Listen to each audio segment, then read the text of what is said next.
Hi dear friends, welcome to G centric. So semiconductor type of strain gauges की बात हो चुकी है। Now semiconductor type strain gauges में जब हम लास्ट टाइम बात कर रहे थे, हमने एक चीज समझ ली है कि semiconductor type of strain gauges है यदि है तो उसका गेज फैक्टर बहुत ज़्यादा होगा। मेटल की बजाय उसकी सेंसिटिविटी बहुत ज़्यादा होगी, बराबर ना। बट उसकी जो लिमिट है ना, वो एक for the limited span of strain के लिए ही काम करेगा, बिकॉज वेरी सेंसिटिव है। नॉन लिनियरिटी जो है वो उसकी ज़्यादा है। मतलब सेमीकंडक्टर टाइप स्ट्रेन गेजेस जो है उसमें लिनियरिटी के लफड़े हैं जी। Got the point. एक और जो सबसे बड़ी प्रॉब्लम थी सेमीकंडक्टर के साथ वो ये थी कि वो टेम्परेचर के साथ क्या करता है, रिश्ता बना लेता है, टेम्परेचर के साथ अफेक्ट हो जाता है, या यूं कहूं कि टेम्परेचर की वजह से उसके रेजिस्टेंस में चेंज बहुत ज़्यादा हो जाता है। Got the point. Now come to the next point and that is, जैसा कि मैंने लास्ट टाइम बोला था कि अगली क्लास में डिस्कशन करने वाला हूं मैं सेमीकंडक्टर में। हमारे पास दो टाइप के सेमीकंडक्टर्स अवेलेबल है, as you know, with reference to the doping. Yes ना, pentavalent doping, trivalent doping, basic चीजें पता है ना जी। तो डोपिंग करने के बाद जब इम्प्योर सेमीकंडक्टर की बात करेंगे तो आपके पास दो चीजें निकल के आती है, एक है पी टाइप सेमीकंडक्टर और दूसरा है N type semiconductor. Got the point. N type और पी टाइप सेमीकंडक्टर्स दो टाइप की चीजें हैं, तो दोनों पे बेस्ड सेमीकंडक्टर्स हमारे पास अवेलेबल हैं जी, है ना। चलिए तो फिर देखते हैं, गहराई से जानते हैं, कहीं पे इसके बारे में जानकारी मिले ना मिले हम आपको जरूर देंगे। Got the point. चलिए तो फिर सर, सेमीकंडक्टर दो टाइप से हमने देखे हैं। नंबर एक हमने देखा है पी टाइप सेमीकंडक्टर और दूसरा हमने देखा है एन टाइप ऑफ सेमीकंडक्टर, बराबर ना जी। अब दोनों की क्या खासियत है जरा ध्यान से देखिएगा और अच्छे से समझिएगा। बहुत ही इंपॉर्टेंट इंफॉर्मेशन मैं आपके साथ शेयर करने जा रहा हूं। क्या है इंफॉर्मेशन सर? स्ट्रेन गेज की जब बात कर रहे थे तो आप ले दे के एक चीज की बात करते हैं, that is the gauge factor, बराबर ना। स्ट्रेन गेज की जब मैं बात कर रहा हूं तो मैं फोकस किस चीज पे कर रहा हूं, मैं गेज फैक्टर पे फोकस कर रहा हूं। इसका फॉर्मूला मैं आप सभी लोगों को क्या सिखा रहा हूं कि del R by R divide by strain. ये क्यों जरूरी है, ये क्यों इंपॉर्टेंट है किसी भी स्ट्रेन गेज के लिए? बिकॉज उस स्ट्रेन गेज की सेंसिटिविटी के बारे में इंफॉर्मेशन आपको गेज फैक्टर से ही मिलती है। कोई सा भी स्ट्रेन गेज है जिसमें आप इनपुट स्ट्रेन लगा रहे हो, वो अपना रेजिस्टेंस चेंज करेगा, वो resistance change directly connected into the Wheatstone bridge. Wheatstone bridge क्या करने वाला है? व्हीटस्टोन ब्रिज डिफ्लेक्शन देने वाला है। जितना ज्यादा रेजिस्टेंस है उतना ज्यादा रिफ्लेक्शन। सो किसी भी metal type of strain gauges का जो क्या भैया गेज फैक्टर जो होना चाहिए वो क्या होना चाहिए, ज्यादा से ज्यादा होना चाहिए। लास्ट टाइम हमने देख लिया सेमीकंडक्टर केस में गेज फैक्टर की वैल्यू बहुत ज्यादा होती है, 50 to 200। Now 50 to 200 is the gauge factor की वैल्यू। इसका मतलब यार कि huge amount of resistance will change in the semiconductor type of strain gauges. Got the point? Now come to the point and the point is, sir metal के case में हमने gauge factor देख लिया था ना। सेमीकंडक्टर के case में gauge factor देखिए, गेज फैक्टर हमेशा अच्छा। और थोड़ी चीजें और मैं बता देता हूँ, ध्यान से सुनिएगा जरा। सपोज आपके पास एक मेटल वायर है, ध्यान से सुनिएगा। मैं सेमीकंडक्टर पढ़ाने से पहले थोड़ी सी रूपरेखा बनाना चाह रहा हूं। आपके पास ये एक मेटल वायर है, हाँ जी। नाउ इस मेटल वायर को यदि आप टेंसाइल स्ट्रेन से गुजारते हैं, यानी कि इसको टेंशन करते हैं, इसको खींचते हैं, है ना, बाय एनी मीन्स, यदि आप इसे खींचते हैं या ये इसका हिस्सा फिक्स है तो इसे खींचते हैं, तो विथ रिस्पेक्ट टू डिस्टेंशन इसका रेजिस्टेंस क्या होगा जी? बढ़ेगा। बोलिएगा, रेजिस्टेंस बढ़ेगा, मतलब डेल आर की वैल्यू पॉजिटिव आना है, बराबर है ना। डेल आर यानी कि because of this T resistance बढ़ा, दैट रेजिस्टेंस बढ़ा minus original resistance, positive value आएगी ना, तो गेज फैक्टर की वैल्यू भी पॉजिटिव मिलेगी ना, बराबर है ना। तो गेज फैक्टर जो है ना वो पॉजिटिव आता है, पॉजिटिव आता है। Got the point. मेटल के केस में बात करें, लेकिन यदि आप इसे कंप्रेस कर रहे होते, यदि इस मेटल को आप कंप्रेस कर रहे होते जी भैया, कंप्रेस कर रहे हैं, तो कंप्रेस करने में नया रेजिस्टेंस पहले के रेजिस्टेंस से कम होगा, डेल आर की वैल्यू इस केस में नेगेटिव होगी, सो डेल आर की value is nothing but the negative value I am putting over here. Now gauge factor की वैल्यू बता दीजिए आप मुझे। सर इस केस में गेज फैक्टर जो होगा वो नेगेटिव होगा, वो नेगेटिव होगा, मतलब कि गेज फैक्टर पॉजिटिव होना है या नेगेटिव होना है, इसका मतलब ये गेज फैक्टर पॉजिटिव इंडिकेट करता है कि रेजिस्टेंस बढ़ रहा है, गेज फैक्टर नेगेटिव होना इसका मतलब रेजिस्टेंस घट रहा है। तो क्यों घट रहा है, क्यों बढ़ रहा है? टेंशन करने से, टेंसाइल स्ट्रेंथ देने से बढ़ रहा है, कंप्रेशन स्ट्रेंथ देने से घट रहा है। तो स्ट्रेन गेज के मामले में this tensile strength and compression strength are very crucial, है ना। तो हमेशा जो भी गेज फैक्टर दिया जाता है किसी भी मेटल का with respect to this tensile strength दिया जाता है, टेंसाइल स्ट्रेंथ दिया जाता है, बराबर ना। तो सीधी बात है, यदि मेटल को टेंसाइल स्ट्रेंथ दोगे तो पॉजिटिव जीएफ गेज फैक्टर जो है वो पॉजिटिव, यदि कंप्रेसिव स्ट्रेंथ दोगे तो नेगेटिव जीएफ, बराबर जी, बराबर, got the point. So tension के कारण जो स्ट्रेन प्रोड्यूस होगी ना उसे हम पॉजिटिव स्ट्रेन बोलते हैं, और इसके कारण जो स्ट्रेन प्रोड्यूस होगी ना उसे हम नेगेटिव स्ट्रेन बोलते हैं, ध्यान रखिएगा। तो किसी भी स्ट्रेन गेज में जब गेज फैक्टर की रिस्पेक्ट की बात करोगे ना तो एक बात तो तय है, दो टाइप की स्ट्रेन आपके दिमाग में खोपड़ी में पुट करना है, टेंसाइल स्ट्रेन, और टेंसाइल स्ट्रेन को जब भी डिफाइन करेंगे पॉजिटिव साइन यूज करेंगे, कंप्रेसिव स्ट्रेन को जब भी यूज करेंगे नेगेटिव साइन यूज कर लेंगे, गॉट द पॉइंट ना। मामला समझ में आया, माजरा समझ में आया। अब देखो जरा ध्यान से, पी टाइप और एन टाइप सेमीकंडक्टर में क्या होता है, वेरी क्रूशियल डाटा, कहीं मिले ना मिले हमें आपको देना है। यदि आप इसे टेंसाइल स्ट्रेन देते हैं, यदि आप सेमीकंडक्टर को टेंसाइल स्ट्रेन देते हैं तो पी टाइप सेमीकंडक्टर का रेजिस्टेंस बढ़ता है, एन टाइप का घटता है। दोनों एक दूसरे के अपोजिट काइंड ऑफ थिंग है ना। पी टाइप का नेचर एन टाइप के नेचर से जस्ट उल्टा है, एक में होल्स हाईएस्ट मात्रा में है तो एक में इलेक्ट्रॉन्स, अपोजिट दोनों की कहानी है। तो पी टाइप में यदि मैं बोलता कि इसका रेजिस्टेंस टेंसाइल स्ट्रेंथ से बढ़ता है, इसका रेजिस्टेंस टेंसाइल स्ट्रेंथ से बढ़ता है और इसका रेजिस्टेंस टेंसाइल स्ट्रेंथ से घटता है, तो आप मुझे बताइए गेज फैक्टर जो है पी टाइप सेमीकंडक्टर का वो कैसा होगा, पॉजिटिव गेज फैक्टर। क्यों? Because you know very well resistance जो है ना वो पॉजिटिव है, चेंज इन रेजिस्टेंस पॉजिटिव है, ठीक है भैया। इसमें बताइए इसका गेज फैक्टर हमेशा नेगेटिव होगा, लेकिन किसके लिए? टेंसाइल स्ट्रेंथ के लिए ना। टेंसाइल स्ट्रेंथ के लिए नेगेटिव होगा, क्यों होगा? बिकॉज चेंज इन रेजिस्टेंस जो है ना बच्चे वो नेगेटिव होता है, चेंज इन रेजिस्टेंस नेगेटिव होता है, गॉट द पॉइंट। अच्छा जी सर ये चीज हमें पहले नहीं पता थी, तो अब याद रखना है ना, 2 बार गेट एग्जामिनेशन क्वेश्चन आया है, कितनी बार? 2 बार। किसी भी बुक में नहीं मिलेगा, है ना।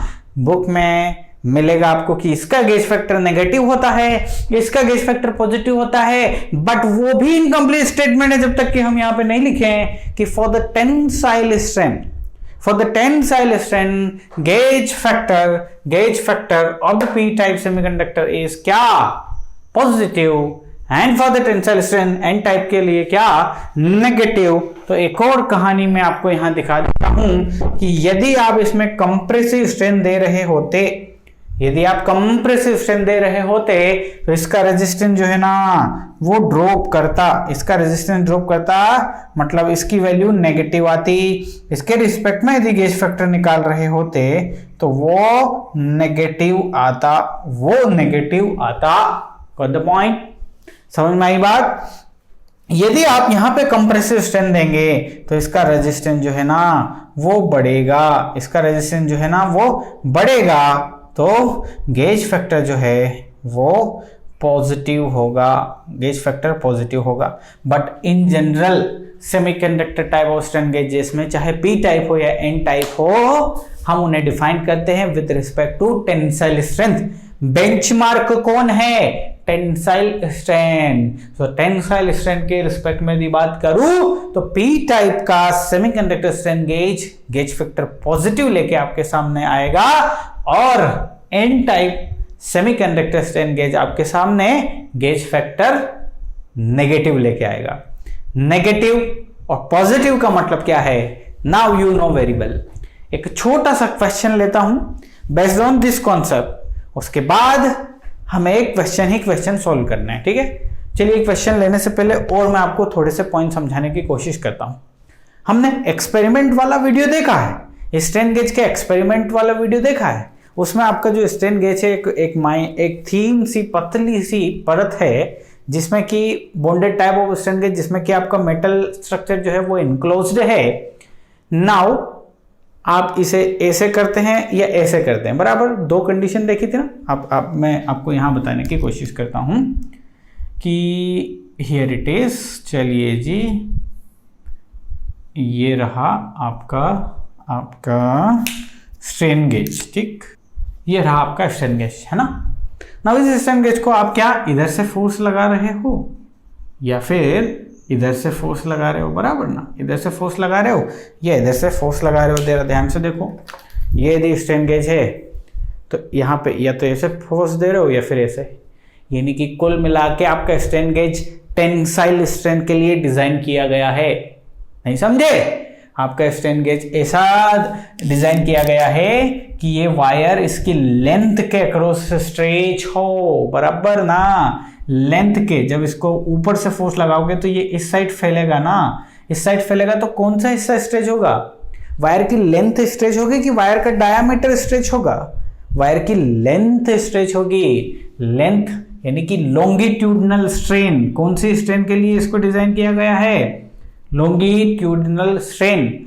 लॉन्गिट्यूडनल स्ट्रेन कब होगी? जब इसे टेंशन मिलेगा, यानी कि आपका स्ट्रेन गेज इन जनरल जो डिजाइन होते हैं वो टेंसाइल स्ट्रेन के लिए ही डिजाइन होते हैं। हम क्या इसे हम इसको ऐसा क्यों नहीं लगा रहे कि ये कंप्रेस्ड हो, मतलब इसका डायामीटर को चेंज करते हैं, लेंथ की बजाय इसके डायामीटर को चेंज करेंगे तो भी रेजिस्टेंस चेंज होना है ना। तो भाई साहब इसको यूं कंप्रेस करोगे तो अननेसेसरली ज्यादा फोर्स भी लगाओगे और डायामीटर में चेंज माइन्यूट सा दिखने वाला है आपको, माइन्यूट सा। सो ज्यादा से ज्यादा रेजिस्टेंस चेंज करवाना हो तो लंबाई के अक्रॉस उसे स्ट्रेच करना आपके लिए ज्यादा आसान है। क्या? लंबाई, क्योंकि लंबाई एल की वैल्यू इसकी विड्थ की वैल्यू से कई गुना ज्यादा है जी, कई गुना ज्यादा है। Got the point? सो अब जरा ध्यान से सुनिए। आपने जो स्ट्रेन गेज लिया सर वो डिजाइन किया for the longitudinal strain for the tensile strain, बराबर ना। तो इसको हम जो बोलते हैं ना, ये प्रिंसिपल एक्सिस बोल सकते हैं, या वो एक्सिस जिसके थ्रू आप आपकी स्ट्रेन को जनरेट करवा रहे हो, that is the principal axis. Principal axis of what? Tensile strain या लॉन्गिट्यूडनल स्ट्रेन, ठीक है ना जी। ठीक है, इतना समझ में आ गया। तो इसका मतलब ये कि स्ट्रेन गेजेस जो इन जनरल डिजाइन होते हैं, जो प्रैक्टिकली डिजाइन होते हैं, वो आपकी लॉन्गिट्यूडनल जो स्ट्रेन है उसे मेजर करने के लिए बनाया जाता है, या उसी के रिस्पेक्ट में अपना आउटपुट देते हैं। लेकिन इसका मतलब ये तो नहीं ना कि ट्रांसफर स्ट्रेन इसमें नहीं आएगी। अरे लेंथ चेंज हो रही है तो पक्का उसका डायमीटर तो चेंज होना है, ट्रांसफर स्ट्रेन भी इसमें रहेगी बट बहुत ही कम। ट्रांसफर स्ट्रेन बहुत ही कम रहेगी। पूरा सिस्टम आपने डिजाइन किया सिर्फ और सिर्फ लॉन्गिट्यूडनल स्ट्रेन के लिए, है ना। अब मुझे आप बताओ कि सपोज आपके पास, सपोज ध्यान से सुनिएगा, सपोज आपके पास एक स्ट्रिप है, ठीक है, ये रहा स्ट्रिप।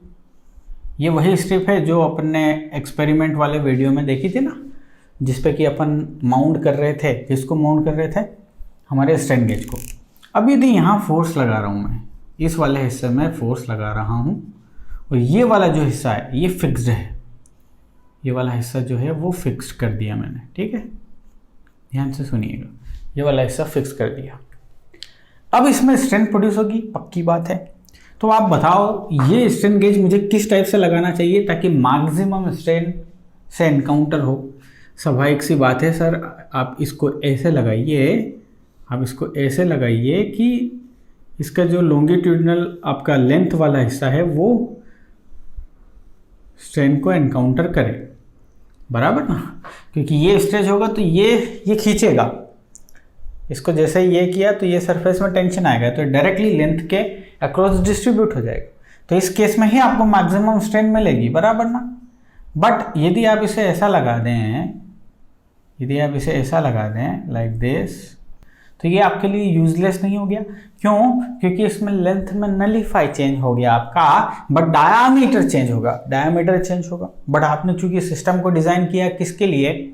लॉन्गिट्यूडिनल, क्योंकि मैक्सिमम यदि आपको रेजिस्टेंस चेंज करवाना है, क्योंकि व्हीटस्टोन ब्रिज क्या है? व्हीटस्टोन ब्रिज का ये कहना कि भाई साहब मुझे मैक्सिमम रेजिस्टेंस चेंज करके दो, मैं आपको डिफ्लेक्शन दूंगा, ज़्यादा से ज़्यादा दूंगा, अच्छा से अच्छा दूंगा, मेरे को ऐसा चिंदी रेजिस्टेंस मत पकड़ाओ। चिंदी मतलब जरा सा रेजिस्टेंस चेंज मत पकड़ाओ, मुझे प्रॉपर रेजिस्टेंस चेंज करके दो, मैं आपको आउटपुट देता। तो इसमें रेजिस्टेंस चेंज कम होने वाला है as compare to this, got the point ना। तो हमेशा स्ट्रेन गेज जब भी अटैच करते हैं ना, तो उसको कैसे अटैच करते हैं राजा? उसको अटैच करते हैं कि ताकि मैक्सिमम जो भी टेंसाइल फोर्स हो वो उसकी लेंथ के अक्रॉस डिस्ट्रीब्यूट हो जाए, मतलब उसकी लेंथ में लोचा हो, है ना। तो ये कॉन्सेप्ट मैंने बताया। एक क्वेश्चन देखिए इस कॉन्सेप्ट पे बेस्ट। क्वेश्चन क्या बोल रहा है? क्वेश्चन बोल रहा है कि एक एन टाइप का semiconductor type of strain gauge है जिसका कि नॉमिनल रेजिस्टेंस जो है दैट इज द 1000 ओम दिया हुआ है। इस पे आपने कंप्रेसिव स्ट्रेन लगाया और वो कितना है? 100 माइक्रोन का। इसका गेज फैक्टर भी दिया हुआ है क्वेश्चन में, और वो कितना है? -100।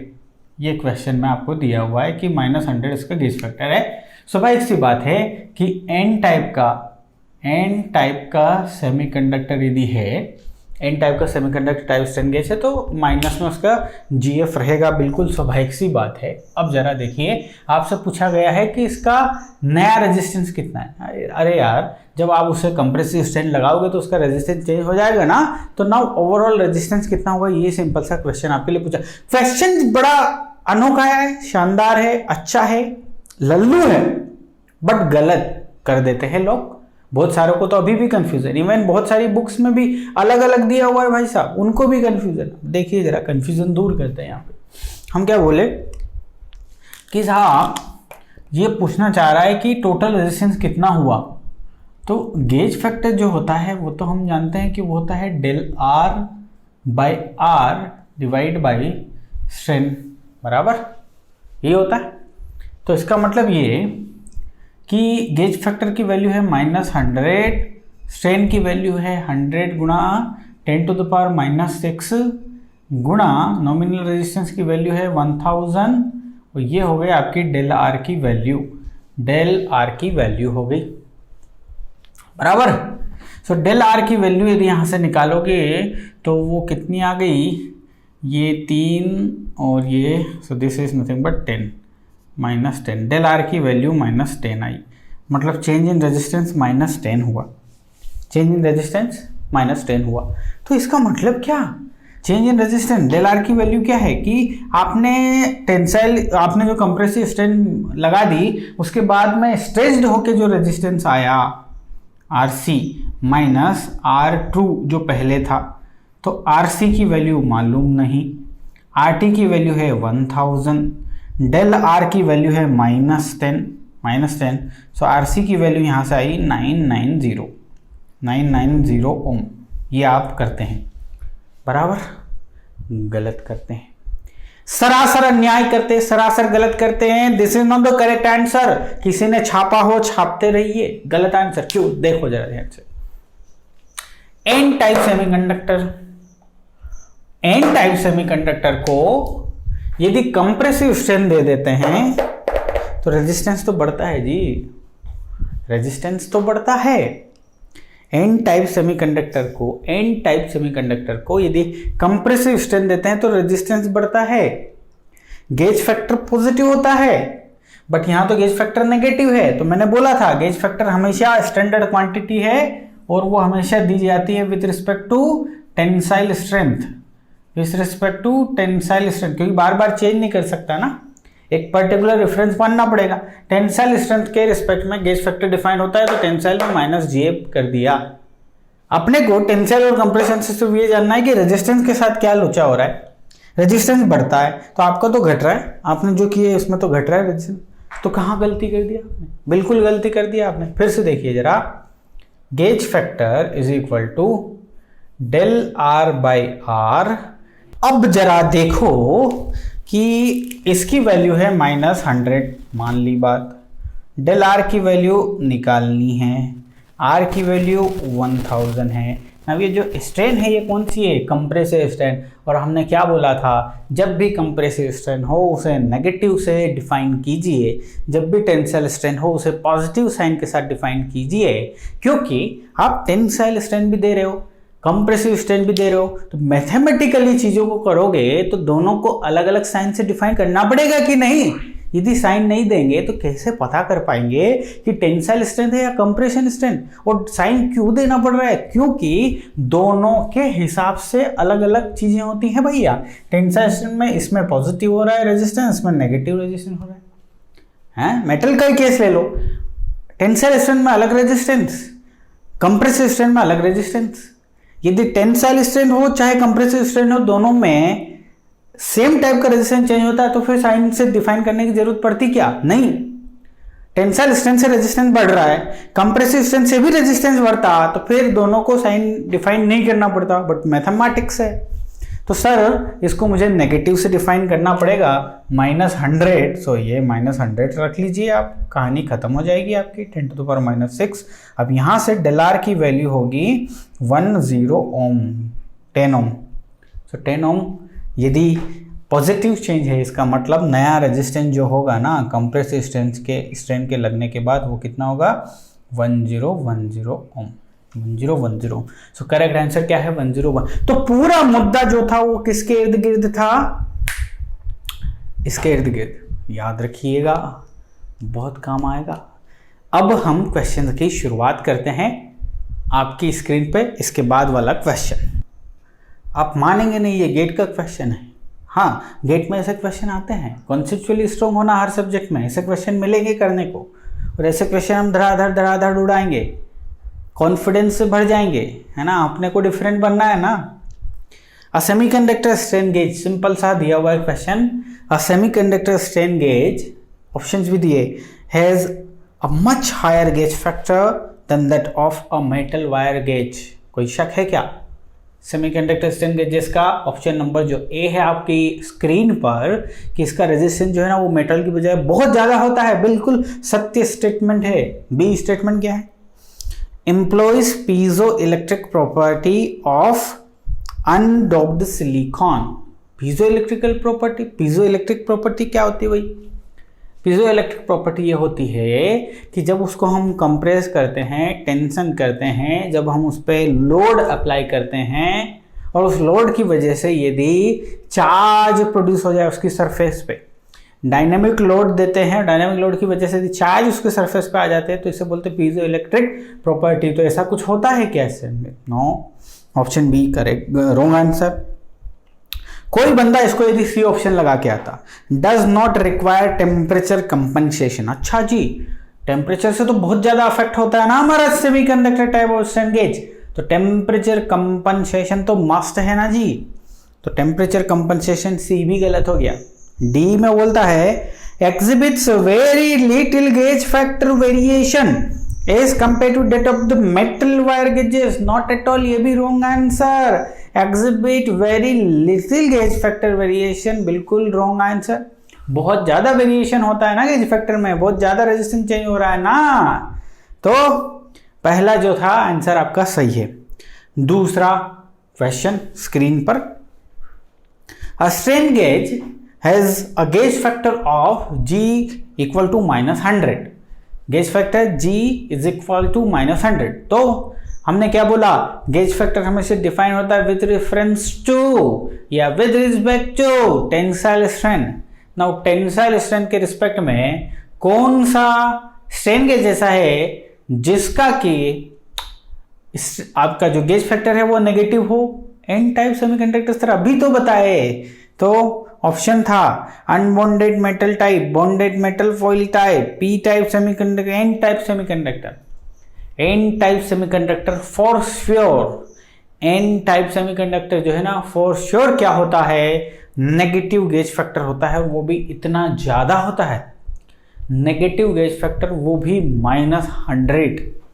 ठीक है, कुछ मेटल्स ऐसी भी तो होती है जिनका गेज फैक्टर नेगेटिव होता है, जैसे निकल हमने देखा था -12, देखा था कि नहीं देखा था, तो उस रेंज में रहता। तो फिर बॉन्डेड या बॉन्डेड मेटल फॉइल टाइप और आप एन टाइप में कंफ्यूज नहीं हो जाते क्या? बट उसमें भी हम एन टाइप चूज करते हैं, क्यों? क्योंकि एन टाइप सेमीकंडक्टर का हमेशा जिंदगी भर नेगेटिव स्ट्रेन गेज मिलेगा। मेटल का तो पॉजिटिव इन जनरल होता है, नेगेटिव रेयर कुछ मेटल होती हैं। समझ गए ना? चलिए आगे बढ़ते हैं। चलिए अगला क्वेश्चन क्या बोलता है, Among the bonded metal strain gauges, the foil type is more popular than the wire type because। Question बोलता है कि foil type जो है ना वो wire type के strain gauge से मोस्ट पॉपुलर है।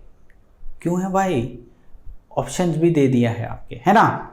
पहला ऑप्शन है error due to transfer strain is much less in foil type।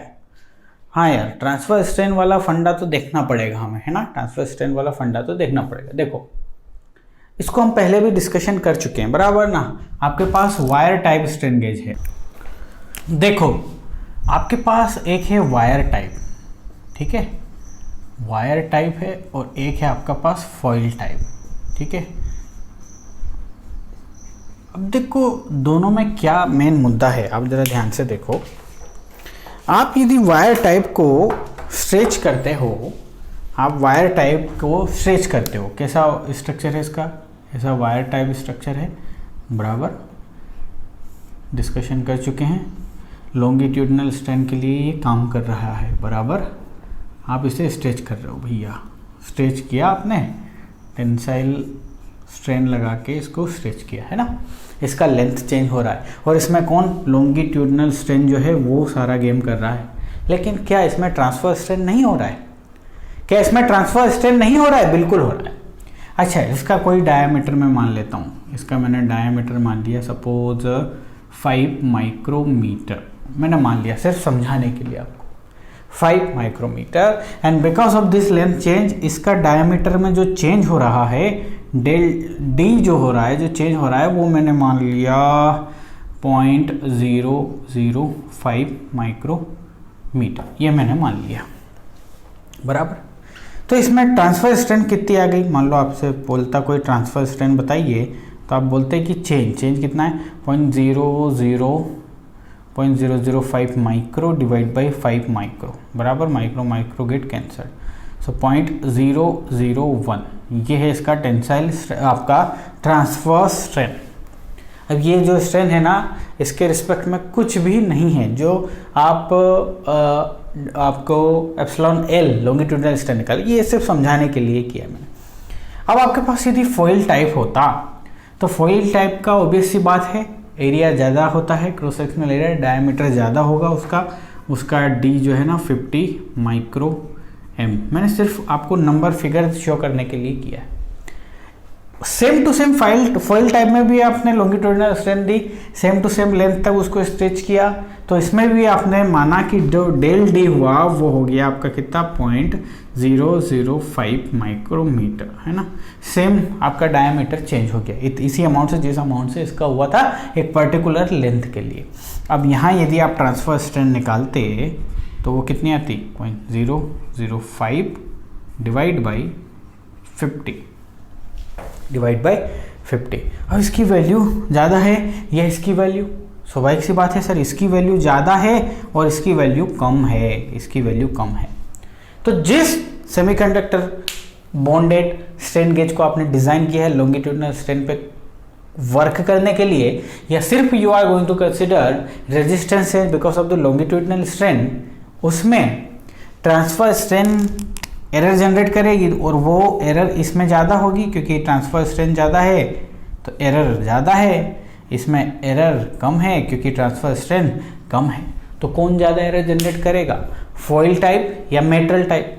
स्वाभाविक सी बात है, मेटल टाइप में ज़्यादा ट्रांसफर एरर होती है और इसमें कम होती है, इसीलिए मेटल टाइप जो आपका फॉइल टाइप है ना, वो ज़्यादा पॉपुलर है as compare to Y type, because transverse error जो है ना, ट्रांसवर्स स्ट्रेन की वजह से जो एरर है ना वो इसमें कम होती है, इसकी वजह से ये पॉपुलर है, जैसा कि आपको क्वेश्चन में बताया गया है ना। बट अब ध्यान से देखोगे कि gauge factor is much higher in foil type. No, कोई ज़्यादा डिफरेंस नहीं, गेज फैक्टर में कोई ज़्यादा डिफरेंस नहीं है। Okay, the foil type is much more insensitive to temperature. हाँ, टेम्परेचर से ये पॉइंट है, यदि सबसे ऊपर वाला पॉइंट नहीं लिखा रहता तो इस पॉइंट को हम सिलेक्ट करते हैं, क्योंकि प्रायोरिटी वाइज फॉइल टाइप और मेटल वाइज में यदि कंपेयर करते तो सबसे बड़ा फैक्टर है ट्रांसफर स्ट्रेन एरर वाला, दूसरा टेम्परेचर फैक्टर है। देखा ना, फॉइल टाइप जो आपका स्ट्रेन गेज है उसमें टेम्परेचर को या हीट डिसिपेशन कैपेसिटी ज़्यादा होती है, यानी कि वो टेम्परेचर से ज़्यादा अफेक्ट नहीं करेगा खुद को, इसलिए पॉइंट लिखा है the foil type is much more insensitive to temperature variation. हाँ, उससे ज़्यादा होता है, यस, बट पॉपुलरिटी का सबसे बड़ा कारण क्या है, error due to transfer strain is much lesser in foil type. हालांकि इस टाइप का क्वेश्चन EAC में आना चाहिए था, जहाँ A और C ऑप्शन है तो दोनों को हम चूज करते।